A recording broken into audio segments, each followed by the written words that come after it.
بینەرانی ئازیز سڵاو ئەم جارەش ئێوە و بەرنامەی وێنەکانی دوێنێ ئەو بەرنامەی کە لە نێو ماڵەکانەوە دێنە دەرێ بۆەوەی بە هەمومان ئەرشیفێکی کەڵچەری دروست بکەین ئەو وێنانە ئەبنە هەوێنی مێژوویەک کە دەبوو پێشتر تۆمارمان بکردایە میوانی ئەم جارەمان پیاوێکە پڕ لە میهر و خۆشویستن نهێنی پارێز و کەمدوو بەڵام ئاگادار و هوشیار یەکێکە لەو کەسایەتیانەی شاری سلێمانی کە لە ڕۆژگارێکە گیانباز و خۆڕاگر و کورتپەروەر بووە کوڕی ماڵێکی خوێندەوار لە 15 دەی 1930 لە گەڕەشی سابونکەران لە سلێمانی لەدایک بووە کوڕی ڕەشید محەممەدە کە نازناوی نامیقە ئەو نازناوەی باوکیشی لەبەر زیرەکی پێی بەخشراوە دایکیشی شەمسە ڕەشید حەسەنە کە لە خێزانی حاجی بەگا ساڵی 1938 بۆ یەکەم جار لە سوورداش دەست بە خوێندن دەکا ساڵی 1939 واتە دوای ساڵێت دەگوێزێتەوە بۆ خوێندنگەی گۆژە لە قەزازەکانی سلێمانی لە ساڵی 1940 تا ساڵی 1953 لە کۆمپانیای IPC نەوتی کەرکووک کاتی خوێندکاری پۆلیسەی ناوەندی دەبێت دادەمەزرێ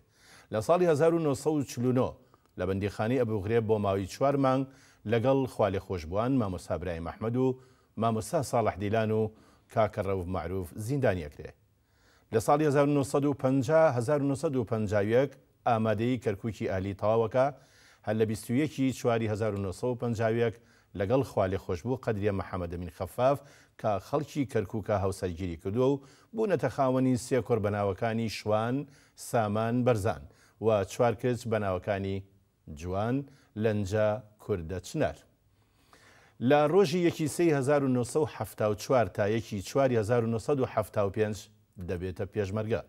لە ساڵی 2001 دوای ساڵانێکی دوور و درێژ لە وەزیفە بە پلەی ڕاوێژکار خاننشینە بێ ساڵی 2007 پاش کۆچی دوایی هاوسەری یەکەمی لەگەڵ خاتو سروە فەتاح محەممەد هاوسەرگیریەکە میوانەکەمان سلێمانی بە سەرچاوی جوانیەکان نەزانێ دەڵێ ئەم شارە لە هەموو ڕوویەکەوە پێشکەوتووە گرنگی زۆر بە گەشت و گوزارە هەموو کوردستان و زۆربەی وڵاتانیش گەڕاوە ئەو گەشت و گوزار بە هۆکارە دەزانێ بۆ پاکردنەوەی ناوەی ئینسان ئەم میوانە ئازیزە بەڕێز کاک فەوزی ڕەشید محەممە کە ناسراوە بە کاک فەوزی ڕەشی نامیق و بە ناوی بەرنامەکەمانەوە زۆر بە خێراتنی کاک فەوزیەکەین سپاس بۆ ئێوە زۆر سپاسانەکەم کاک فەوزی گیان بەخێر بێ بۆ بەرنامەکەمان دەبوو زۆر زووتر لەسەر ئەو کورسی بەرنامەکەمان دابنیشتایە لە بەرەوەی جەناب ناوێکی دیاری وە پیاوێکی خۆشەویستی لە سلێمانیا بەرنامەکەش تەبیعەتی وایە کە ئەوەی کە ئەدوێ وێنە ئەدوێ ئێمە هیچ کەرەستەیەکی کەمان لە بەردەسان نییە بە غەیری وێنە تاوەکو لەم بەرنمەیە قسە بۆ بینەران بکە یەکەم وێنەی ئەم بەرنمەیە ئەمەیە بزانم ئەم کارکتەری کێ ئەمە کۆچ کردو ڕەحمەتی باوکمە ڕەشید نامیق محموود لە ساڵی 1940 لەدایک بووە لە مانگی 247 کۆچی دوایی کردووە بە ئەسڵ خەڵکی سلێمانیە بەڵێ بە ئەسڵ خەڵکی سلێمانیە و گەڕێکی شێخان گەڕێکی شێخان کاک فۆزی بە تەسەوری جەناب ڕەحمەتی باوکی ساڵی چەند لەدایک بووە ساڵی 1990 لەدایک بووە 1990 بەڵێ ینی لە حجرەی خواجەفەرین خوێنوەتی دواتر چووە بۆ ڕژدی ئاسکەری وەکو ئیبتیدایی حسابەکرێت زەمانی عوسمانیەکان ئەوەی بڕیوە پاشان نادوانە بۆ بەغا بۆ عەدادی ئاسکەری عەدادی ئەسکەری ئەو خەڵخانەی پەروەردەکە کە بچن بە کولی حربیە لە ئەستەمۆڵ باش ئەوی شەچێ لەگەڵ مەجموعەیە خەڵکی تر لەوێ ئەخوێنن هەتا حربی عالەمی دووەم دەست پێکە ئەو لە پلەی دووی کولیە بێت ئەتر لەبەر ئەوەی هۆکاری شەڕ کاک فۆزی حربی عالەمی دووەمی یەکەم حربی عالەمی یەکەم دەست پێکا و پەیوەندی لەگەڵ سلێمانیان نامێنێت خەڵکی ئەو منتیقەیە ئەوانەی خوێندکارەکان لەبەر ئەوەی یارمەتیشتووە ناگاتە دەستیان ئەوەی ئیمکانیاتی هەیە و خزمی هەیە لە ئەستەمۆڵەوانە ئەمێنێتەوە ئەمانیتر ئەگەڕێنەوە بۆ کوردستان بۆ سلێمانی ئەگەڕێتەوە دواتر لە احتیلالی ئینگلیزە بۆ سلێمانیوانە باوکمەوێ بە کاتبی حاکمی سیاسی لە چەمچەماوە ئەو کاتە بە تەسەوری مستەر چەپمەنی ناو چاپمەن چاپمان کاتبی حاکمی سیاسیە بێت چەند مانگێکە مێنێتەوە لەوێ یەک دوو ساڵ لەگەڵی ئابێ متەرجیمە بێت هینە بێتوانە هەر لەوێ هاوسەرگیری ئەکات هەر لە چەند ساڵ بەڵێ ینی باپیرم باپیرم ئەو وەختە مدیری تاپۆ بێت لە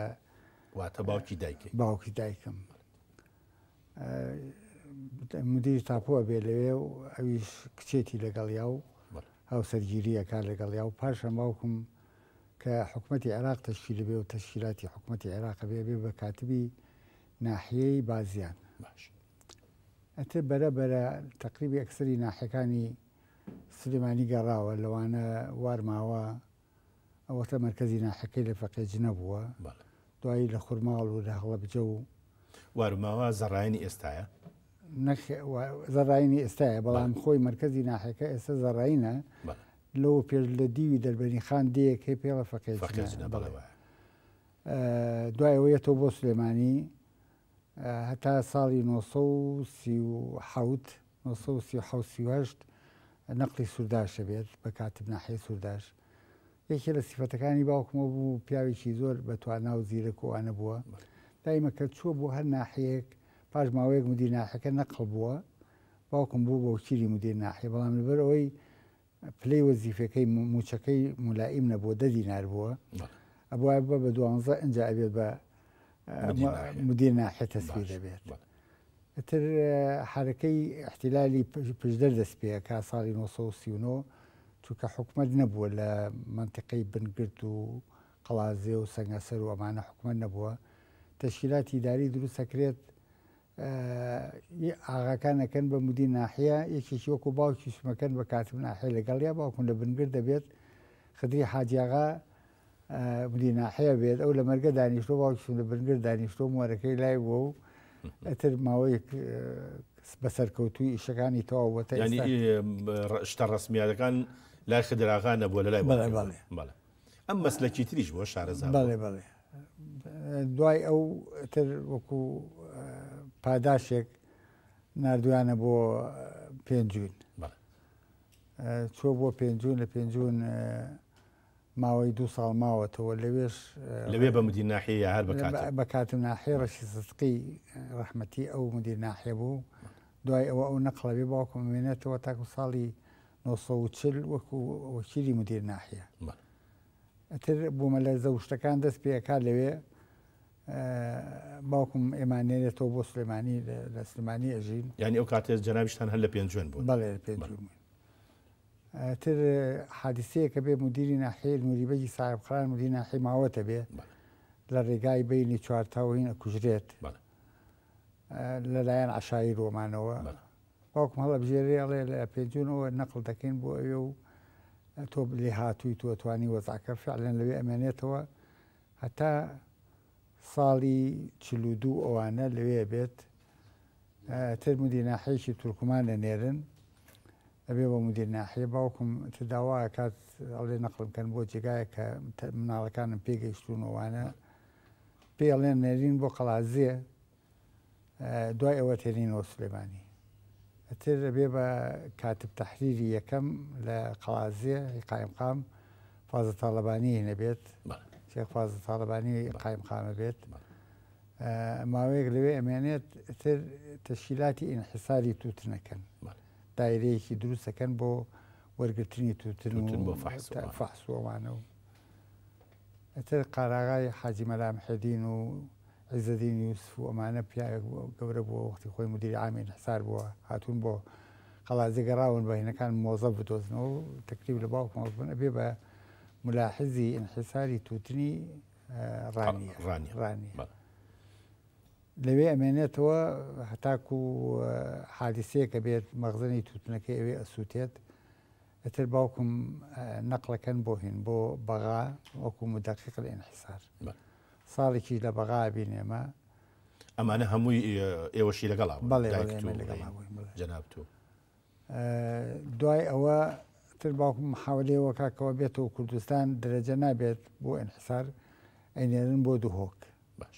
2 ساڵ لە دوهۆک بووین دوای 2 ساڵەکە باوکم جارێکتر نەقلێکەکەنەوە بۆ هین بۆ قەڵازێ باش ساڵی 46 وانەوە لە قەڵازێ بۆ ئەو فترێ ئەو لە قەڵازێ بۆ ئێمە ماڵمان لە سلێمانی بوو هەتا قەرارێ دەرەچێت کەوا ئەو کەسانەی لە ڕئیسی لیجنەی فەحسی تووتن بوون شکاتیان لێکراوە گوایە ئەمانە گەندەڵ بوون نەزەم چی بوون ومانەوە تر بە چاک و خراپەوە هەموو ئەو خەڵقانەی لە سەراسەری کوردستان کە ڕێیسی هەمویان فەسلیانەکەن بۆ ماوەی 5 ساڵ ئەلەو فترەیە ڕەحمەتی عەلی کەمال جواب بۆ باوکمە نێرێ دەڵێ بابێ لە بەغا من ئیشێشێمە ئیکا بە مەحاسب لە شەریکەی بەغای جدیدە باش تر ئێمەش ئەچین بۆ بەغا لەوێ ئەبین هەتا ئەچێتەوە سەرکار بڵێ تا ئەکات سەرکار تر دوای ئەوە هەوڵی بۆ ئەنکەوا بێتەوە کوردستان وەزیفەیەکی بۆ دۆزنەوە بۆ واسی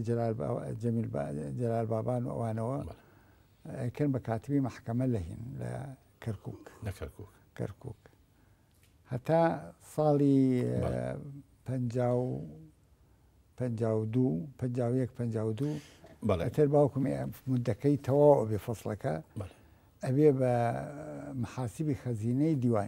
دیوانە باشە لە کەیا ژنی هێناوە کاک فەوزی بە پێی تەقدیری من ئەبێ لە 22 ئەوانە 22 ئەمە دایکتە ئەمە دایک لەگەڵ خوالیان خۆش بێ لە خێڵی حاجی بەگە لە چەمچەماڵ ژیاونیان خەڵکی ئەوێن نەخێنە لە چەمچەماڵ نەژیاون باوکی مدیری تاپۆ بووە بەجی ناو بوو مدیری تاپۆ بووە کوڕەزای حاجی بەگ بووە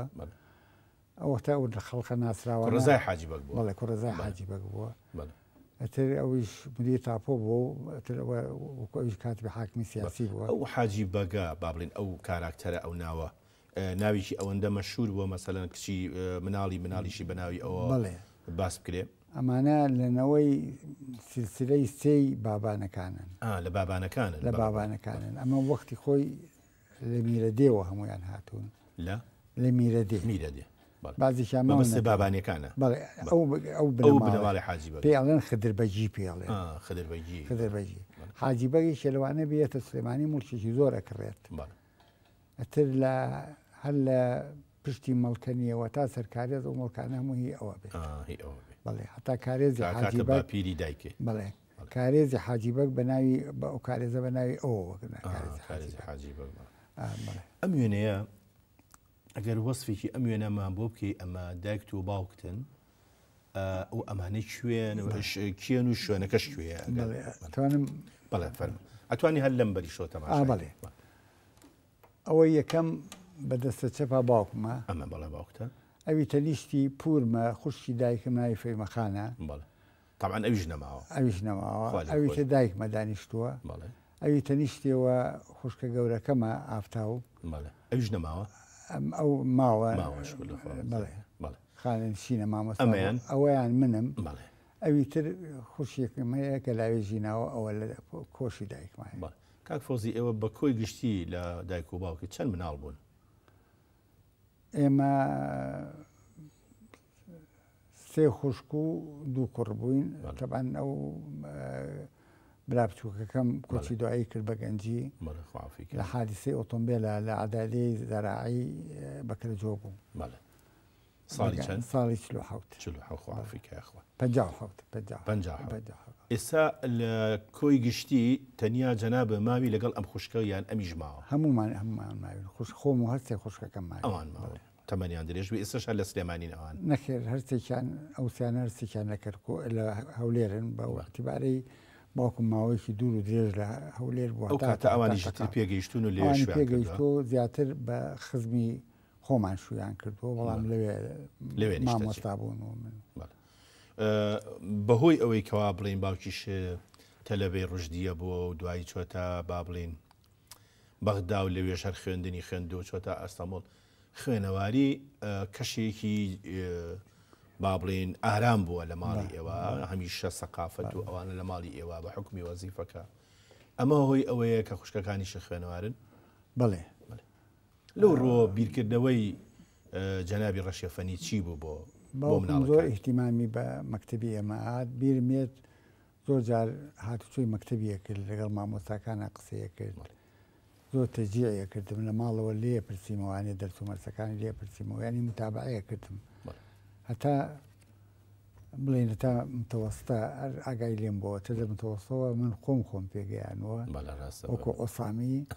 ژنم هێناوە وەزیفەم کردووە تەعین بووم ینی ئەرگ نەبووی لەسەر باوکە بڵێ باوکم لەو فترەی کە چووە کەرکووک وەزع اقتصادیمان تەواو نەبوو ئێمە من تەکلیفم لێ کردوتم جێگایەکم بۆ بدۆزەرەوە بە شەرتی من مەسایە خوێنم تەکلیفی لە ڕەحمەتی سعی قەزاز کرد ئەویش کاغازی بۆ نووسیم بۆ شەریکە لەوێ تەعینیان کردم لە مەخزەن لەوێ مامەوە IPC نەوتی کەرکووک نەوتی کەرکووکەوەتە بەدەست ئینگلیزەکانەوە بوو نووسین و قسەکردن و ئەمانە هەمووی بە ئینگلیزی بوو مدیری بەشەکان هەمووی ئینگلیز بوون من هەتاکو یەکێکی 53 لە شەریکە بووم بە پلە بەرز بوومەوە معاون مەموو مەخزەن و مەخزەن و سەرۆکی مەخزەن و ینی هەر زیاتر لە بواری گەنجینایی شکرد بەڵێ کە وازم هێنا لە وەزیفە معاشەکەم 39 دینار بوو ئەویش بە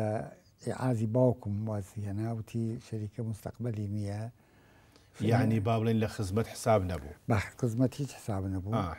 وتیار ڕۆژێک بیانەوە ئیزنە دایانوەمانە و لە ئێستەوە تا گەنجی تر لە جەریدەی ژینە وەزیفەیەک ئەعلان کرابوو کاتبێکیان نەویست خەریجی عەدادیە بۆ سەحی سلێمانی زۆر ئیلحاحی لێ کردم تەلەفۆنی بۆ کردم کاغازی بۆ نووسیم قەنەعەتی پێکردم من معاشەکەم زۆر باش بوو 39 دینار بوو بە چەند کە هاتی 23 دینار زۆری فەراخێت بەڵێ ئەم وێنەیە بەس ئەگەر مەجال بێ بگەڕێمەوە باوکم پاشەوە کەیەتەوە احتیلالی پێشدەرێ بێت باوکم تەکلیفی لەکەن ئەڵێن ئەگەر دەتەوێت ببی بە ضابەت ئەبێ 3 مانگ دەورە ببینی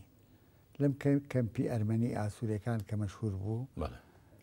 باوکم لەوێ ئەبێ بە نایب ضابط لەو وەختە شێ مەحموو ئەوان ڕەحمەتی ئەچنە دەرەوە حکوومەت قەرار هات کە ماڵی شێخان داگیرکەن تاڵانکەن مەفرەزەیەکیان بە باوکم کەوا تاڵانی مەجموعەیەک ماڵی هین بکە ماڵی شێخان کە نایب زابتی با بڵێن سەر بە ئینگلیزە بڵێ هینەکانی موسیک و هەندی وشتیوا بن ئاسکەرەکانی بەردەستی باوکیشم و دایکم باوکم ئەوانە هەموو علاقیان لەگەڵ حەفزەخانی ڕەقیب ڕەحمەتی زۆر خۆش بووە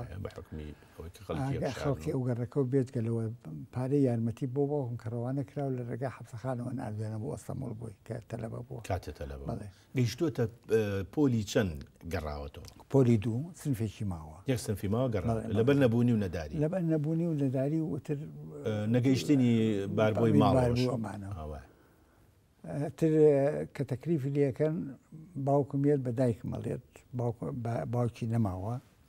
بە دایکم ئەڵێ تەکلیفی وایان لێ کردوم ئەویش پێڵێکە تۆ ئیشە بکەی مێرەوە ماڵە ئەولادی من تۆ ئەمانەوە باوکم مەجبورە چارینی ئەچێت کاچێتە ژوورەوە تەماشاکە هەموو ژنانی شێخان لە ماڵی حەبسەخانن باش ئەوی دەرگاکە داخا و ئەسکەرەکان لە دەرەوەدانی ئەڵێ ئەمانە عایلە و شتیوای لێ تا بەڕێیانەکەین ئەوان بڕۆن دەرگاتان لێکەم ئۆرن تاڵان بکەن ئەتر بە سەربانوانە بەڕێیانەکەن و ئەوەنەی توانیان هەیە بە پەیژۆ مەیژۆ بۆ ماڵانی ڕۆنە دەرەوە حەبسەکان پێڵێ دەڵێ کوڕم ڕەشید ئیشێکی گەورەم بە تۆیە باش ئەڵێ چی ئەڵێ وەرە ژوورێ ئەچی ئەڵێ ئاڵتوونی ژنانی شێخان هەموو لای منە کردومە بە پشتێن باش ئەو پشتێنە لێ ئەکاتەوە باوکم هەمووی ئەبەستێ لەسەر سنگی خۆی ئەنجا حەبسەخانی بەڕێ ئەکات ئەنجا ئەسکەرەکان نەکەین ئەجوورەوە تەماشاکە تەختە و مەختە و زەخیرە و ئەمانە ئەتر کاڕواتەوە ئێوارێ لە دەرگا هات دایکی نایکاتەوە لێ پێڵێەوە ڕوت هەیە بیتەوە ماڵێ ئەڵێ دەرگام لێ بکەرەوە ڕوم هەیە چێتە زوورەوەتر ئەوەی پێڵێ پاش 2 مانگ 3 مانگ بە ناو نیشانێک نێرن پارەکە وەرەگرنەوە لە هێن لە ئێرانە بن ئەو کاتی سەردەمی پیران و ئەوانابێ جا کاک فۆزی ئێمە چیرۆکی زۆرمان ماوە قسەی لەسەر بکەین بەڵام حەزەکەم وچانێک وەربگرین و بێمەوە لای جەنابە خۆشەویستان وچانێک و دێنە وڵاتان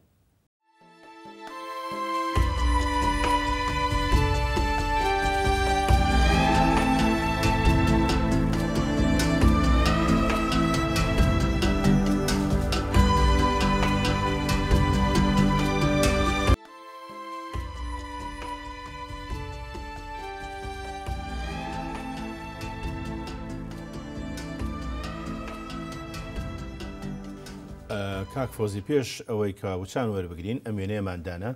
ئەمە ڕەحمەتی باوکتە بەڵێیان بڵێ ئەم مناڵەیان ئەمە منم ئەم کارکتەریکەیان ئەویش علی والی بەگە ئەو وەختە باوکی شەیتاری علی والی بە ڕەحمەت بن باوکمەشیری مدیر ناحێ بوو ئەویش مامەرکەزی بنگرت بوو بنگرت کاک فۆزی ئەی ئەمە چێ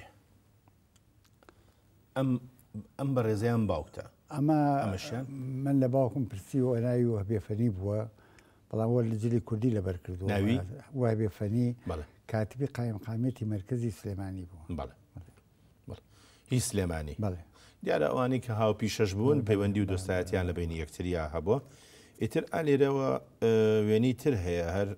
هی و سەردەمانەی وەزیفەی جەناوی باوکتە ئەمانی چیان کاک ئەمەی پێشەوە چێە ئەوە ڕشی سەدقیە مدیر ناحیە ئەم ناحەیە کوێیە ناحی پێنجون ئەوە پێنجوینە بەڵێ مەکتەبی پێنجونە مەکتەبی پێنجون ڕاستەکە لە مەکتەبی ساڵی چەند گیرا بێ ئەمە بە قەناعەتی من چلە 940 بەڵێ ئەی ئەم عسکەریە چێە لەگەڵ یانە عسکەریە وەجلی کەشافەیە ئەبوو بەکر هەوریە مامەسا ئەبوو بەکر هەوری مدیری مەکتەب بەڵێ شێخ ئەبوو بەکری شێخ جەلال مدیری مەکتەب بوو جلی کەشافەی لەبەر کردووە بەڵێ باوکیشتی تایە لە پشتی مدیر ناحیە ماڵە وەڵا وێنەیەکی زۆر زۆر جوانە بەڕاستی ئەنجادینە سەر ئەم وێنەیە ئەمەیان کوێیە وە ساڵی چەند بێ بە تەسەوری جەنابێ ئەمە بە تەسەوری من ئەمە ئەبێ لە هین بێ لە سووداش بێت لە سووداش بێ ئەو باوکمە ئەمە جەنابی باوکتە ئەمەیان ئەوە ئافتای خوشکمە بەڵێ ئەوەی کە ئاڵم لە خوشکی گەورەمە ئەوی باوەشیەوە نەسرینی خوشکمە بەڵێ ئەمەش ئەوەش گەلاوێژی خوشکم گەلاوێشخانە ئەویشیان جەنابتی بەجلو بەرگ و سیما و بەپێ ئەو کاتە دیارەکە ماڵی فەرمانبەرێکی تۆزێ پۆشتە و پەرداخ و ئەوانە بوون ئەڵبەتە بە لە ژیانیشتانە هەندێک جار تووشی کەم دەرامەتی وشتی وا بوون بۆتە هۆی ئەوەی کا جەنابیش با بڵێن من نەمتوانین تەواوکەم یانی کولیە تاواوکی بەڵێ یەکێک لەو هۆیانە ئەوەیە ئەم وێنەیە ئیتر ئەمە ئەو وەختە من لە قەڵازێ بووم ماڵمان لە قەڵازێ بوو ئەوەی ناوەڕاز منم بەجلی کوردی تەلەبەی سنفی پێنجی ئیبتیدایی بووم لە قەڵازێ کاک فۆزی ئەلێرا منەمێ پرسیارێ بکەم ستارخانیت لەبەرایە بەڵێ مشکیشە بەستووە بەڵێ ستارخانی جۆری دوورینی ستارخانی لە قەڵازێش هەبوو ئەو کاتە بەڵێ کەواتە هەر لە سلێمانی نەبووە چونکە جۆری دوورینەکە لەو دیوە هاتووە لە بان و ئەوانەوە هاتووە اینجا بابینە سەر ئەم وێنەیە ئەمە هەر وێنەیەکی سەردەمی ڕەحمەتی باوکتە ئەم قات سپیان لەوە ئاچێ جەنابەبی ئەوەی کۆشی باوکیشە ئەوە سالاری برامە جوانەبەرگی برات ئەی ئەوانی کە چیان ئەوانی کەی دوو تەلەبەن ناوەکانم بیرچۆتەوە ئەو یەکیان مامۆستا بوو ئەوەی گەورەکەیان بەڵێ ئەوی تریش تەلەبە بوو لەگەڵ براکەمە لەگە سالاری برامەتە ئەم وێنەیە زۆر زۆر وێنەیەکی مێژوویە بڵێ ئەمانە چیان ئەمەی دانیشتووە مەسەلا ئەمە دانیشتووە ئەمە وەکو بیزانم کاتبی هین بووە نفوز بەریر بووە مۆزەفی بەریر بوو مۆزەفی بەریر بووە شوێنەکە کوێیەوە ئەمە فەقەجنەیە ئەو ئەفەندیان باوکتە نەخێر ئەوی جلی کوردەکەی لە بەرایە باوکمە بەڵێ ئەو باوکمە ئەمانی ترشیان ئەویان حسێن بەجی جافە ئەوی تەنیشتیەوە بەڵێ ئەو حسێن بەجی جافە ئەوی تەنیشتیەوە مۆزەفی بەلەدێ بووە باشە ئەوی تریشی وازانم پیاوی حسێن بەگ بووە پیاوی حسێن بەگ ئەو سەردەمە تۆ بەر ئەوە کەوتی کە خەنجەر لەبەر پشتیان نادا بنێ نەخێرەوەتە من نەخێر مەبەستمەوە تۆش بەر ئەوە کەوتوی سەر لە میێنانە تایەتی خەنجەر لەبەر پشتیانەکەتە ئەوەی بنگرت ئەوەی بنگرت ئەمە باوی بوو وڵا بۆ جوانی و ڕسمگرتن بوو هەر بۆ جوانی کەی پیاوی کورد خەنجەری لە کالانەیە نادەرێ وڵایەتر 1920وانە یعنی زیاتر بۆ قیافە و جوانی بوو یا بۆ مناڵ کە خەنجەریان دادابێ بۆ جوانی و قیافۆشتی ئەی بۆ خۆیان بۆ خۆیان پیاوە بەتەمەنەکان ینی خەنجەریان بەکارێن کەواتە ئەوەش بەشێک بووە لە ئەندامی پیاوی کورد بڵێ ئەمە شوێنێکی ترە خێزانیە بڵێ ئەم شوێنە کوێیە ئەم شوێنە ئەمە هەولێرە خاڵی ماڵی باوکمان لە سەربان گرتومانە ئەوەی دەستە ڕاست خوا لێ خۆش بوو دایکی شوانە قەدریە ئەویتر ساڵحەی ناوە ڕەفیقی خوشکەکانم بوو لێپرساوی چالاکی ژنان بوو لەوێ خێزانی جوانەمەرگ خێرڵڵا عەبدولکەریم شەید خێرڵڵا ئەفسەر خێزانی ئەوە بەڵێ خێزانی ئەو دۆستایەتیتان تا ئەمری خۆی کرد ئەمە خەریکی چالاکی بۆ مناڵ شتی واشیان نەبوو من بەڵێ ئەزانم ئەو کاراکتەرە لە یەکێک لە وێنەکانی پێم وابێ پەریخانی مستەفا خۆشناو کە هەر لە شوێنی ئەو کورسی جەنابتە ئەویشتە شتیفی هێنا وێنەی ئەو خاتوونەمان بە بینی و باسیشمان کرد کە کەسێکی چالاگوان بۆ خێزانی ئەو شەهیدە قارەمانە بۆ دروست بۆ گیانی پاکی هەمویان ئەمە شوێنەیەکی تری هەر سەردەمی مناڵیە هەر با بڵێن ئەوە باوکمە بەڵێ ئەوی تەلیشتیەوە منم ئەم کەشافەیە ئەو کەشافەیە منم ئەوی بەردەمی من نەسرینی خوشکمە ئەوی باوەشی باوکم سالاری برامە ئەوی تریش گەلاوێژی خوشکمە ئەوی پشتەوەش لە ماڵی ئەمە خز بەچیمان ئەمە شوێنەیەکی ترە هەر ڕەحمەتی باوکێ بەڵێ ئەمە باوکم ئەمە نەوەکانێتی بناڵەکانی ڕەحمەتی حەمە ساڵە جاژڵیە ینی کە ئافتای خوشکم خێزانی بوو یعنی ئەمانە کچەزایی بەس تۆ زین کاک فەوزی لەگەڵ ڕەشێفەنی ڕەحمەتی باوکدا زۆر شێوەتان لێ زۆر شێوەتان وێنەیەک هەیە ئەم وێنە وێنەیەشی زۆر جوانە حەزەکەم باسیشی ئەم وێنەیەم بۆ بکەی ئەم کاراکتەرە لە پێشەوە ڕسمی گرتووە ئەمە ڕەحمەتی خوا لێ خۆشبوویە کتابەگە سەردەمی خۆی قایمقامی عەقرە بوو پاش هاتە سلێمانی بوو بە ڕێیسی بەلەدەی سلێمانی پیاوێکی لە پیاوماقوڵانی سلێمانی بوو دیوەخانی هەبوو بەگی چۆ بووە بابان بەڵێ ینی خێڵی حاجی بەکەن کاتە خزمی دایکتە بڵێ ئامۆزاییەکەن ئەوە ماڵی ئەوانە جا ئێمە ڕاستی ئەو خزمانەی ینی برازا و ئامۆزا و نازانم چیوانە زۆر جار پاش دەوامە چوینە ئەوێ ماڵی ئەوان و هەڵی ئەوان من یەکێکم لەوانەی قوبوڵ کرابووم بچم لە دیوە خاندانیشم بەسەر تەکلیفی باوکم زۆر پیا و ماخوڵی سلێمانی مەدی کە هاتن بۆ دیوەخان لە ئودەبا و لە شەخصیات و لە تاجرەکان وەکو چییە کاک فەوزی ئەوەی بیرم بێ مەسەر شەقەبوو بەکرا هاتوشێ ئەوەیە کرد هەوری کەریم ئاغای خەیات هاتە ئەوێ کەریم حەداد هین حاجی محەممەد حەداد هاتە ئەوێ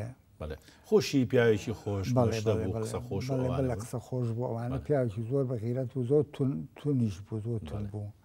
لە حیاتی وەزیفە ئەمە شوێنێکی ترە ئەگەر لێمان تێک نەچێ ئەم جارش ئەمەیان جەنابتی یان ڕەحمەتی باوکتە ئەویانە منم ئەویان ئەمانە چیان کاک ئەم مناڵانی دەورێ چیان ئەوە ئەمەیان چێ ئەوە شوانە کاک شوان کاک شوان یەکێکە لەو کەسانی کە ساڵانێکی دوور و درێژ لە زیندانە بوو و هاوڕێی من و لێرەوە سڵاو و خۆشەویستی بۆ نێرم ئەم وێنەیە زۆر وێنەیەکی جوانە. ئەمە وێنەیە کە بە مناسبەتی گیراوە ساڵزێکی بەگ و لەگەڵ ئەحمەد بەگی تۆفیق بەگ ئاڵوگۆڕیان پێکراون لە متصەرفێتی سلێمانی و هەولێر. ئەحمەد بەگ و ئەحمەد تۆفیق بەگ. ئەحمەد تۆفیق بەگ و لەگەڵ ساڵزەکی بەگ. ساڵزەکی بەگ. ترەوە مناسبەتی وا مەسا بۆ تەودیع و بۆ تەودیع و بۆ ئیستیقبالی بۆ ئیستیقبال ئەوانە پیا و ماخوڵان و مۆزەفەکانی سەرای سلێمانی. پێم وابێ ئەمە جەنابی باوکتە. بەڵێ تەواو. ئەمەیان عەزمی بەگە؟ ئەمە ئەزمی بەگە پشت ئەزمی بەگ هەمە قەفتانە هەمە گەورە. ئەم کاراکتەرەیان کاک عینێک لە چاوە ئەوە ساڵزەکی بەگ. ساڵزەکی بەگ. بابینەوە سەر ڕۆژگاریشی تر کە ئەویش ئیتر ڕۆژگاری وردە وردە گەورەبوونی جەنابەت و ئەمە جەنابەتی. بەڵێ. ئەمە ساڵی چەندە کاک؟ ساڵی 56. 56. بەڵێ. یعنی ئەلێرەیە ئیتر هین بوویت با بڵێن دنیا زیاتر بینیوە و ئالێرا با بڵێن ئەعدادیە تەواو کرد؟ نەخێر ئەمە هەڵە بووم لەمە ئەمە ینی سنفی 6 ئیبتیدایی. 6 ئیبتیدایی تاخەم نیش بۆیە تاعجب. ئەی ئەم بەڕێزە چییە لەگەڵ تا کاک؟ ئەمە حەسەن عەبدوڕەحمانیان پێوت حەسەن تەیارە مەشهور بوو. بڵێ. حەسەن تەیارە بوو ئەوی منم هەردوو بڵێن هەر کاک حەسەن تەیارەی با بڵێن ئیشی فیتەریانەکە لەگەڵ کوڕەکانیە هەتا دویم تەوەستە پێکەوە بووین. تر ئەو ظروفی وای لێ هاتومانە و چووە پاڵ وەستاڕەوفی برای وەفاتی کرد لە ماوەیە. ئێمە هەتاکو وەفاتی کردو ئێمە هەر عێراقمان هەبوو خێزانی لەگەڵیانە و بەڵێت بە ڕۆژگار ئەوان بوون بە کاسب بوو. بەڵێ بەڵام ئێمە هەر عێلاقەمان هەبوو لەگەڵ یەکەوە هاتومان هەبوو. کاک فۆزی تۆزانی حاجی حەسەن تەیارە خوا عەفویکە لە گەڕێکی سەرکارێز بوو، کەسێکی نان بدە بوو، کەسێکی گەڕێکی لە گەڕەکە دیار بوون، کاکاروانی کوڕی بەڕەحمەت بێ شەهید بوو، کاک حاجی جەمیل و ئەوان وەفاتیان کرد، کاک مەریوان ماوە خوا دەست بە باڵیەوە بگرێ، زۆر ماڵێکی باشن. ئەم وێنەیە کە لایەکی درەختە و لایەکیشی کۆمەڵێک کەسن. گەر باسیشی ئەم وێنێمان بۆ بکەی. ئەمە لە حەوشەی ماڵی باوکمە لە هەولێر. ئەوەی لای هینەکە جلکوریەکە ئەوە فوعادی کۆخە ئەجەلە پورزامە لە منتیقەی شوانەژین. هاتبوو بۆ ماڵتا خاوەن مڵک و دێوشتیوان هاتبوو بە سەردارمان. ئەوی تەنیشتی ئەو ساڵحەیە هەر ئەو ساڵحەیە کە باسم کرد. ئەوی تر ئافتاوی خوشکمە ئەوی بەردەمی ئافتاو کە سەری وا لێ کردو ئەو منم. ئەمەیان بەڵێ. ساڵی چەنە ئەمە کاک فەوزی؟ ئەمە بە قەناعەتی من ساڵی 44 و 45 ئەوانە بێت. بەڵێ. کاک فەوزی منە پرسیارێکە لێ بکەم، جەنابتان بەغاتان دیوە سلێمانی، کەرکووک، هەولێر، ئیتر ڕۆمادی، پێنجوێن، ڕۆمادی، مارە، دهۆک، بەغا، یعنی بەهۆی وەزیفەی باوکتەوە بەهۆی دەربەدەری خۆتەوە من یەکەمیان ئەوەی لە منتیقەی خۆمان بێت ئەکسەری لەگەڵ باوکما بووم. ئەو ئاڵوگۆڕی مەسا چوونێتە کەرکووک و چوونێتە بەغا و چوونێت دهۆک هەر من تەلەبە بووم و لای باوکم بووم. باقیکردتر ئەو شوێنانەی کە باسی کرد بەغا و عمارە و پێشمەرگایەتی و ڕۆمادی و ئەمانە هەولێر و سلێمانی و هەولێر و سلێمانی هەموو باری سیاسی بوو. باری سیاسی خۆتم بۆ بکە لە کەرکووک. ڕەئی تۆ بیرەوەریەکانی تۆ لەگەڵ کەرکووکە ئەگەر باسیشی ئەومان بۆ بکەی. من زۆر جار مۆزۆیەتە پێشەوە حەزیش ناکەم ئەوە بەو مۆزۆ باس بکەم. پیا و ماقوڵانی تورکمان لە کەرکووک زۆر دۆست و هاوبیر و هاو دۆست بوون لەگەڵ کوردە. بەس گەنجەکانی ئەو سەردەمە گەنجەکانیان زۆر خراپبوون، ئەترافیان ناکرد بە ئەوەی بە کوردی قسە بکەن، لەگەڵ ئێمە بە عەرەبی باوەڕیان بە پێکەوە ژیان. بەس ئەو وەختە ئەو سەردەمە کە من لەوێ بووم، ینی کورد زۆر مسەیتر بوو لەوێ. دایرە ڕئیسیەکان دایرە ڕئیسەکان ئەکسەریان کورد بوون. تورکمانەکان زیاتر مامۆستا و مۆزەفە بچووکەکان بوون. عرب تاك عربي حتى لما مكتبش وازم دو طلبة هبو لما مكتب ساڵانی پەنجاکان بابێ نەخێر چلو حەوت ئەە کە بۆی وەزیفەی باوتۆ ئیتر ئەو کەسایەتیە گەورانی ناو شاری کەرکووک لەکوێ کۆبوونەوە مەسەلەن ئەو ڕۆژگارانە دارێت تاڵەبانەکان ئەکسریان دیوەخانی خۆیان هەبوو شێخ فازڵی تاالبانی و شێخ فایقی تاالبانی و بەڵام شێ حەبیب دیوەخانەی ڕئیسی هەبوو لەوێ ئەمە بێزگە لە تەکی تاالبان ئەو ڕاحی عشاعری و سیاسی ڕئیسی تاالبانەکان بوو شێخ عەلیش هەبوو ئەوە مەسئولی تەکی تاالبانی بوو ئەتر تاالبانەکان ینی وەکو ئەڵێ نخبەی مسەقفین و خەڵقی ناسراوی کەرکووک بوون حتا خەڵکیی نام بدە و خەڵکیان لێ کۆبوو بۆ زۆر خزمەتی خەڵکیانە کرد و مڵکدار بوون لە منتقەی لەیلان و منتقەی داقوق و ئەمانە مڵکێکی زۆریان هەبوو و نەمبیست و ئەزێتی فەلاح و شتیوابن زۆر علاقاتیان خۆش بوو لەگەڵ حکومەتە ئەم کەسانی دینی و هەم کەسانی نیشتیمان پەروەردی لەگەڵ حکومەتە مەسەلا حەسەن تاالبانی فترێکی زۆر قایمقام بوو مەحافظ بوو وەکیلی وزارەتی داخلیە بووە و شێخ حەبیب زۆر جار بووە بە نائیبی کەرکووک و یعنی بە کورتی ژیانێکی کوردانەی دۆستانە لە کەرکووکە هەبووە لە بازارە قەت مطلقەن تو محتاجی ئەوە نەبوویت لە بازارە سەرانسەر بگەڕیت لە دوکانی تورکمانەکانی بە تورکی قسە بکە یا هەمووی وەکو تۆ قسەیان لەگەڵا کردی بەکوردی مەساڵحیشی زۆریان هەبوو لەگەڵ لادەی کوردستانیانی شەریک بوون لەگەڵ یانە مڵکاریان هەبوو لەگەڵ پەیوەندی بازرگانیان هەبوو کاک فەوزی ئەمەوێ بزانم کە جەنابە ساڵی چەند ژنێ دێنە من ساڵی مانگی نیسانی ساڵی 50 نیسانی ساڵی 1950 ئەم خاتونە ئەگەر باسیشی بام بکە ئەمە خۆی کچی مەلا حەمەمین عومەری دەبا خەفاف ئەمە پیاوێک بوو لە پیاماقوڵانی ئیمام قاسم و ئەمانە کەرکووک ساحب مڵک بوون و دوکانیان هەبوو تجارەتیانە کردووانە پیاوێکی زۆر مسەقف بوو پیاوێکی زۆر چاک بوو ئەو فترەیەکەوە باوکم نەقڵ بوو من بە تەنیا مامەوە ماڵی خەزورم یعنی خەزورم و خەسووم هاوکاریکی زۆریان کردم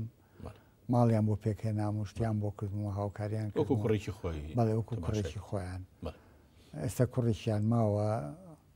بە ناوی جەلیل خەفاف وەختی خۆی ئەوی لە شەریکەی نەوت ئیشە کرد ئێستا لە کەرکووک دانیشێت لەو بنەماڵەیە کچێکی بچووکیان ناوی منیبەیە سەر سلێمانی ئەژی خێزانی کەمالی حوسێنی حاجیوەلی بوو من زۆر قەرزاری ئەو خێزانم خێزانی ژنەکەم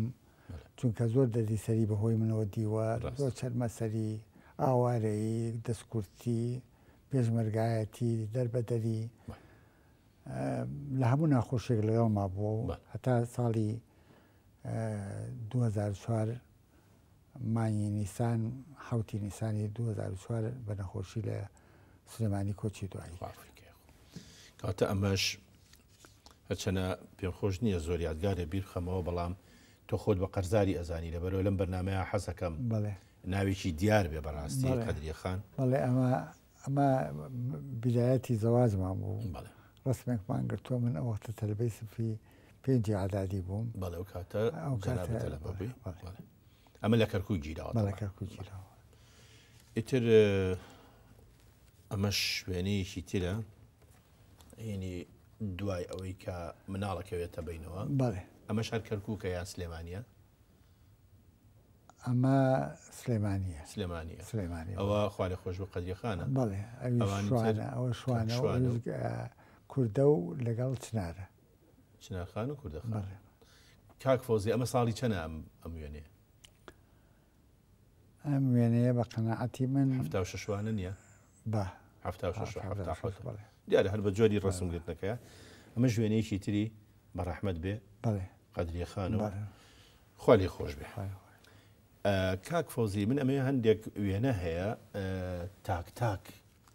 هینی با بڵێن ڕۆژگاری ئیتر ژیان و ئەوانە دوایەوەی کە لە کەرکووک دەیتە سلێمانی بەهۆی ئەوەی کە ئەعلانیشان کردووە لە ژین بۆی کە یەکیشیان ویسۆ بۆ ئیدارەی تەندروستی بۆ کاتب بەڵێ ئەمە ئەو سەردەمەنیام بڵێ جا من حەزەکەم باز بکەم ئێمە ئیمتیحانیان کردین سێ کەس لە سلێمانیە منافیز بوون سێ کەس خەریجی عەدادی هەبوو بێ ئیش بن نەژادی ئەحمەدی من لەگەڵ کوڕێکی ئەرمەنی بووی ئیمتیحانیان کردین لای متصرف ئیمتیحانیان کردین من یەکەم دەرچووم من کە هاتیتە ئێرە بە وەزیفە هاتیتە ئێرە یەکەم جاری وەزیفە بوو دوای ئەوەی کە لە IPC لە استقالەم کردوات ئەمە شەری ئەو کاتانەیە کە جەنابە بەڕێوەبەری ئیدارە بووی ئیدارەی با بڵێن تەندروستی من لە ڕووی ئیداریەوە زۆر ناسراوم ینی وەکو پیانەوتم قاموسی ئیداری بەڵێ ڕاستەوە لیان پرسییم تۆ چۆن ئەوەنە شەریکەی کەرکووک تەسیراتی هەبوو لە مەوزوعی مەخازن و ئینگلیزیەکەم زۆر باش بوو ئینگلیزەکەشە بە حکمی بەڵام مەسەلا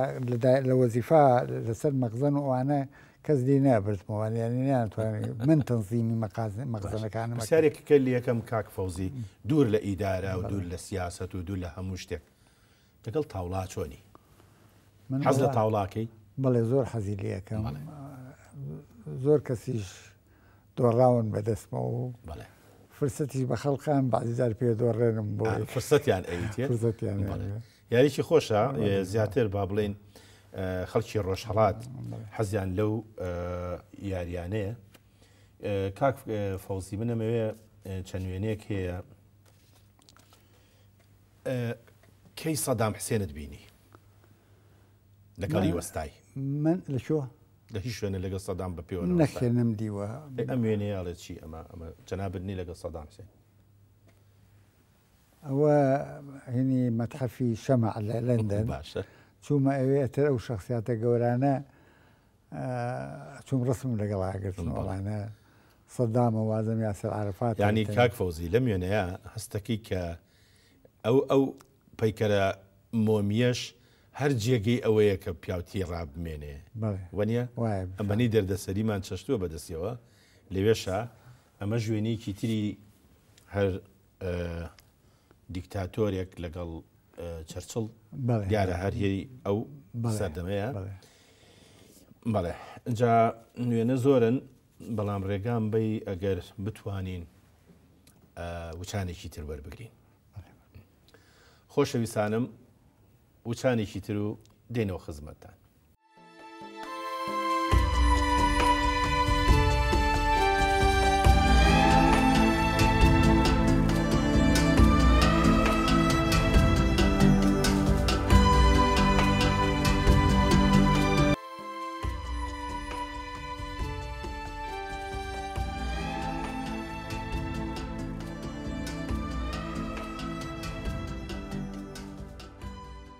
کاک فەوزی ئێمە پێش ئەوەی وچانەکە وەرەگرین هەندێک وێنەمان پیشان ناوی وێنەی با بڵێن پەیکەرە مۆمیەکانی لەندەن جیا لەوەی کەوە با بڵێن پەیکەری دیکتاتۆرۆوانە پەیکەری هونەرمەندە گەورە جیهانیەکانیش لەو ناوە هەیە ئەمە یەکێکە لە وێنانە کە لەگەڵ گەورە ئەکتەری دنیا خاوەن پەیامی پیرۆز چاپلن ئەمە شوێنەیەکی تری هێچکۆکە کە یەکێکە لە دەرهێنەرە دیارەکان لەبەرەوەی جۆری فیلمەکانی جۆری فیلمی ترسناک بوون. بەڕاستی ئەو بە هیوام ڕۆژێک لە ڕۆژان منیش بتوانم ئەو مۆزەیە ببینم کە وێنەهایەکی زۆرم بینیوە بەڵام خۆیم نەبینیوە. دنیایەکی تر هەیە لە با بڵێن لە ژیانی جەناب تا ئەویش کە پێی ئەناسێتەوە دنیای سیاست. من دڵنیام هەر لە سەردەمی ئەوەی کە کوڕی ڕەشید نامیقی لەوێەوە کوردایەتی چرۆوەکە لێەوە گەشاکە وەنیە ئەگەر لەسەر ئەوە شتێکمان بۆ باسکەی کاک فەوزی. من ساڵی 1970 متوەسە بووم لە سلێمانی تازە لە دۆکەوە نەقڵ بووین بۆ سلێمانی باوی سیاست بۆ حزبایەتی بوو پارتی و تەحەڕڕ و ئەمانە پارت و تەحەڕڕ بەڵێ تەحەڕڕ واتە حزبیشی بڵێ چالاکی محاولانەکە مەسا تەلەبەیەکی تازە تۆ محاولەی کەس بکەن هەردوو لا چوون بەڵێ تر من هین پەیوەنی پێوە کردم ڕەحمەتی ئەحمەد ساڵح قاسم حاکم ئەحمەد ئەوتە تەلەبەی 5 بوو 5 عاداتی لەگەڵ کەمال موفتی ئەمە لە کەرکووک لێرە تەلەبە بوون لە سنفی دوی متەوەستە ئەتر بۆ کۆڵێ قەناعەتیان پێ کرد محاوەڵەی کاحلمیان کردم ماڵەکان پێوتم و چووم ئەوێ لەوێش ئەویش تەسلیمی کەمالی حاجی شەفیقی کردم برا گەورەی دکتۆر جەلال شەفیق ئەتر کۆبوونەوەکانمان ئەکسەر هەر لە ماڵی کەمالی حاجی شەفیق کرد دوای ئەوەتر ئێمە وەکو بۆم باز کردی ئێمە پچڕین لێرە و چوینە بەغا و هاتینە کەرکووک لە کەرکووک دەور خولیانام تەلەبەکان و ئەمانە و تۆش بنچینەیەکت بەڵێ من زۆر حەزم لە مجللەی مصری و شتیوا کرد مەکتەبەیەک هەبوو لە ئیمام قاسم ئەچووم لەوێ مجللە مەکڕی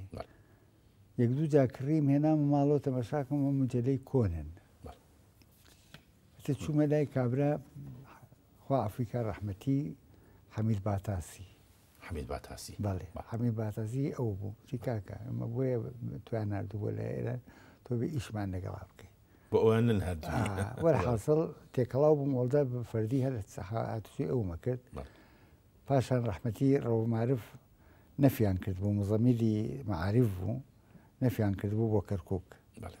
ئەتر ئەو دامەزرێنەری لیژنەی ناوچە و تەنزیمات و ئەوانە بوو ڕەوف مەعروفی مەکتەبەی مزەمیلی مەعارف بوو نەفیان کرد لەبەر چالاکی ئەمە وێنەیەکی دانیشتنیەکی سەیرانە بەس زیاتر لە دانیشتنی حیزبیە چێ بە تەسەوری وڵا دانیشتنی سەیرانە بەڵام خەڵکەکان هەمویان حیزبی بڵێ چیان ئەمانە کاک ئەمەیان کێیە ئەمە یەکەم ئەوەی حەمەی سارۆیە شەهید حەمەی سارۆ شەهید حەمەی سارۆ ئەم جامانە بەسەر عینەک لە چاوە جەمال خەفافە ڕەحمەتی خەفافە ئەی ئەمەیان ئەوە شێخ عوسمانی باراوی ڕەحمەتیە بەڵێ شێخ عوسمانی باراوی سەرسپی لەم ئەخیرا ئەمر شێخ عوسمان بڵێ بەڵێ باوکی بەرزان و ئەو نییە باوکی عفان و بەڵێ ئەمەیان جەنابەتی ئەمە منم بڵێ ئەمەیان ئەوە عەلی عەسکەریە شەید عەلی عەسکەریە بەڕەحمەت بن ئەی ئەمەیان ئەوە کاکە حەمەی حاجی تایەر کاکە حەمەی ئەو وەختە مەسوولی لقی سلێمانی بوو کامیان و کاتە مەسوول لە قیسێ مەسوولی بەشی سلێمانی کاکە حەمەی حاجی تایەر و عەلی عەسکەری شەید عەلی عەسکەری مەسوولی عسکەری سلێمانی بوو مەسوولی عسکەری سلێمانی بوون ئەم وێنەیە وێنیکەیە وەکوێیە ئەمە دەی مەحموود قەجەرە ئەکەوێتە نزیک خانەقین لەسەر حدودی ئێران بەڵێ بارگای لقی بەغا لقی پێنجی بەغا لەوێ بوو ئەتر لەوێ و ڕسمەمان گرتو لەوێ بوو لە ئەلبومی بەڕێستا یەکێک هەیە دیارە دووبارە بێتەوە ئەویش ئەم پیاوە ئەفەنیەیە ئەمە کوێیە ئەگەر باسێکمان بۆ بکەین ئەمە ڕەحمەتی کەریم قەرەنی مصەرفی سلێمانی بوو هاتوو بۆ سەرداری خەسەخانە ئەمە خەسەخانەی سەدریەیە من بە تایبەتی بردم بۆ ئەوێ چووکە مەسات بوو خەسەخانەی سەدری لە ڕووی بینا و مینا و شوێنەکەی و بەدڵ نەبوو ویستە ئەو گەڕاو لەوێتر یارمەتی ینی بە پێچەوانەی فەرمانبەری ترەوە کە شوێنە خراپەکان پیشانی لێپرساوان نایەت شوێنە باشەکان تۆ خراپتی خراپەکان میشانە و خەڵکی لێ قەوما و نەخۆشی سیل و ئەمانە سیلیان هەبوو بەڵێ ئەتر موافقەتی کرد بۆیە سەر خەسەخانەکە هەموو بۆیاغ بکرێت کەسێکی دڵسۆز بوو کەریمە قەرەنی بۆ سلێمانی ئازاژ بوو لە وەزیفە پیاوێکی سەربازیش بووە ئەمە شەر ئەوە ئەمە ئەوە لەگەڵ سعید شەفیق سعیبەک سعید بەک بەڵێ من ئەمەوێ هەندێک وێنەی تر هەیە بەڕاستی ئەو وێنانە ئەمە جەنابتی لەگەڵ پیاوێکە سڵاوەکە ئەو پیاوی سڵاوەکە ئەوە چیە؟ ئەمە کوڕێکە ناوی علي محمد مشهداني. علي محمد مشهداني بله. أما مصور شعاعي لمستشفى شرطي بغا باشا دابهوي وظيفه أمانة من لبغاك إيش ما كرت تعرف ما كرت ما لمناسبتك وازم تشوين بو السينما رسمه كمان باش أمشي أنا السينما بله وهناك هي وێنەیە هی ئەو کاتانەیە کە ئیتر زۆر هیوایەتی گەشت و گوزارت هەیە طبعا من لە راپۆرتەکەمە باسی ئەوم کرد وێنەیەکە گرتووە لە پاڵ ئەم عەرەبانیە یایلیا هۆکی چییە و بۆچی ئەم وێنەت گرتووە ئەمە وێنەیەکە کۆڵانێکە هینەکان عەرەبانەکانی مەلەکی یعنی مەلیکە لا چش وڵاتێک لە لەندەنە بەڵێ جامە دایمەکە مەلیکە ئەچێ بۆ مناسەبات و شتیوە بۆ عەرەبانە نەئەگەڕێت ئەمە منیش وەکو شتێکی نادر لە تەنیژ ئەو عەرەبانەوە ئەوانە زابتە ئەوەی کە لەسەرەوەیە زابتی عەسکەریە بەڵێ هۆکەی ئەوەیە پیشانی بێ کە ئێمەش هەمان بۆ کاتی خۆی و ئێستا لە بەریتانیا هەربە بەڵام بەداخەوە ئێمە تا باوەڕ ناکەم لە دانەیە دوو دانە زیاتر مابێ لە هەرێمی کوردستانە ئێستاش ئەوە وازارن بەکاریە تاکو ئێستا لە بەریتانیا لە مناسەباتی بچووکە مەسای مەسافەیەکی بچوو بۆەوە ڕۆژ باقیتری بە ئۆتۆمبیلوانە تاکۆزیتر خۆمە جێی تەکسی ئێستا بوو لە سلێمانیا ئەوەندە زۆر بوو بەڵێوانە بەڵام بەداخۆ یەک دانەمان نەماوە تا ساڵی هەفتە یەک تەکسی ناوشار نەبوو بەڵێ بە 40 فلس بە 50 فلس بۆ دووترین شوێن ئەنگاندی بەڵام دووترین شوێن ئێستا نزیکترین شوێنە پاسی مەسڵەحە هەبوو ئەم وێنەیەش ئەگەر باسێکی ئەم وێنەیەمان بۆ بکەی ئەمە من و ڕەحمەتی شەهید عەلی ئەمە منم ئەویتر عەلی هەژارە ئەمە هەردووکمان ئەندامی مەکتەبی ڕێخستن بووین زائیدەن بەڕێز فازڵ میرانی لە مەکتەبی سیاسی بەشی لە مەکتەبی ڕێخستە بووین و من مەسئولی دەستگای شەهیدانیش بوو مەسئولی دەستگای شەهیدانی هەموو کوردستان ئەم دانیشتنەش هەر لەوە ناچێ دانیشتنی بەڵێ ئەمانی ساڵی 55 جوابزانم 56 داوەتی شێخ هەکۆ بووین شێخ هەکۆ بەڵێ کامیانە شێخ هەکۆ ئەوەی جامانە بەسەرەکە ئەمە چییە بۆم کار شێخ ئەحمەدیان پێوە شێخ ئەحمەد بەڵام لە ناو عەشایری خۆیان هەکۆیان پێوت کوڕی سەیتەهای شەمزینان بوو پیاوێکی ناسرااو بوو مڵکیی زۆری لە منتەقەی باتاز هەبوو ماڵەکەی لە باتاز بوو پڕی لە تەیر و تیور بوو لە باتاز بوو بەڵێیان بەڵێ خۆشیان هەر خەڵکی ئەو منتیق بەڵێ خۆیان خەڵکی ئەو منتیق ئێمە کاتێکی زۆر کەممان بەدەستەوە ماوە لە کۆنتترۆلەوە پێمانەڵێن ئەم وێنەیەکی جوانی سەردەمی پێشمەرگایەتیە ئەمە جەنابتی ئەوە بڵێ ئەمان جەنابتی ئەمەشیان بە ڕەحمەد بێ قەدریە خانە ئەمەش مناڵەکانن کوێ ئەو شوێنە کاک ئەمان نەغەدەیە کاک فۆزی ئەم کاراکتەرێکێ ئەمەیان جەنابتی بەس ئەمەیان کێ ئەوە مەحمووی حاجیە کاک محمەد ڕەحمەتی مەحمووی حاجیە لە ماڵی خۆیان داوەتی کرد مشکە ساعتێکی دیارە لە سلێمانیا و خەڵکی ئابلاخن درود بۆ گیانی پاکی ئەویش پێم خۆش بوو ئەم وێنەیە ئیتر ئەمە وێنەی سەردەمی ئێستاە ئەمانە ئەگەر من بیان ناسمەوە ئەمە جەنابتی ئەمەش کاک کەمال شاڕیە ئەمەش عەمیدی خانەنشین کاک هادیە ئەمە کاکە جەمال ئاغا ئەمەش بەڕێز کاک شێخ جەنگی ئەوەش بەڕێز دکتۆر نەوزات ساڵح ڕەفعەت ئەمە ژوێنەیەکی ترە ئەوە لەگەڵ بەڕێز مامجەلالە لێرەوە هیوا خوازین کە بە تەندروستیی زۆر باشەوە بگەڕێتەوە وڵات و کاک فەوزی بۆ ئەوەی کە با بڵێن بیرمان نەچێ ئەم کاراکتەرێکێ ئەمە هاوسەرەکەی ئێستەمە ناوی سیروەی مەلا فەتاح کچەزای لەنەوەی سعیبانەیە سعیبانەی باپیری بوو ئەحەمەی سعیبانەی خاڵێتی مەستەفای سعیبانەی خاڵێتی ئەمە شەر ئەوە بەڵێ ئەوە لە خانووکە پێشومانە لە سەرچنار. ئەمە شەروێنێکی تری هەردووکتانن بڵێ لەگەڵ خات و سروە. جا ئێمە ئەمانەوێ لێرە بەداخەوە بڵین کە کاتمان زۆر تاوا بووە، ئیتر لێرەوە زۆر ئیلحاحم لەکەن. منیش ئەمەوێ ئەم وێنێر بکەین بە دواوێنەی جەنابێت لە بەرنامەکەیە. ئیشەڵا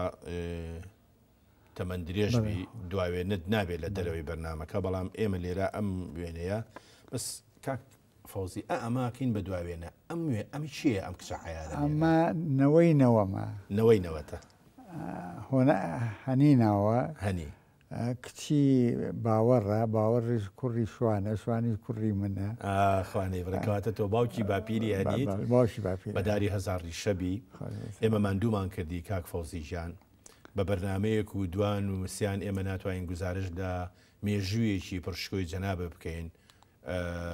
بمان بوورە ئەگەر تەقسیرێکمان هەبێ. من سوپاسانەکەم و زۆر پێخۆش حاڵ بمان بۆنەیە و شانازیشی پێوەکەم. زۆر سپاس دەکەم. جا پێشەوەی بیژڕۆی لەگەڵ بەڕێزیشتا وێنەیەکە گرین بۆی هەنی خان بۆمان پارێزێ و لە داهاتوە ببێ بە وێنەکانی دوێنێ. خۆشەویستانم تا بەرنامەیەکی تر و کەسایەتیشی تر خواتان لەگەڵ.